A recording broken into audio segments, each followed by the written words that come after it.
Hi అండి. ఇంట్లోనే సాంబార్ పొడి ఇలా ఈజీగా చేసేసుకోండి. కొంచెం కందిపప్పు వేసుకోండి, ఒక చిన్న గ్లాసు.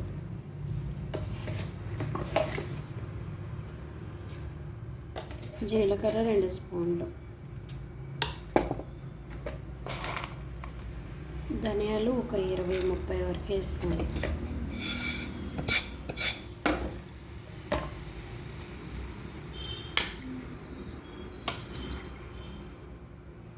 ఎండుమిర్చి, ధనియాలు ఒక 50 గ్రామ్స్ 25 గ్రామ్స్కి వేసుకోండి.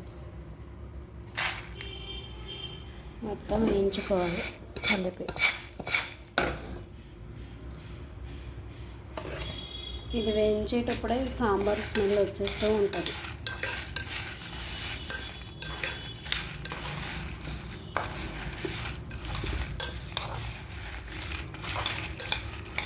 బాగా డ్రై అయిపోయిన కరివేపాకు అయితే కొంచెం వేసుకోవచ్చు.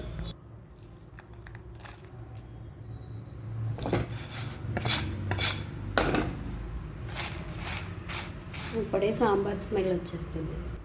సిమ్లో పెట్టి వేయించుకోవాలి, హైలో పెడితే మాడిపోతుంది అన్నమాట. చిన్న స్టవ్ మీద సిమ్లో పెట్టి వేయించుకోవాలి.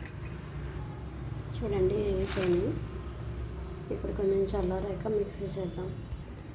వేగినవి చల్లారిపోయినాయి. ఇప్పుడు మిక్సీలో వేసుకుందాం. చూసారా, సాంబార్ పొడి నలిగిపోయింది.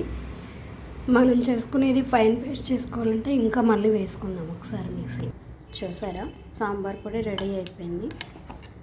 ఇట్లా షార్ట్స్ ఛానల్లో ఇలా చూపిస్తాను. ఫుల్ వీడియో కావాలంటే నా ఛానల్లో పెడతాను, చూడండి. చూసి లైక్ చేయండి, కామెంట్ చేయండి, సబ్స్క్రైబ్ చేయండి ప్లీజ్ ఫ్రెండ్స్. బై బై, ఉంటాను.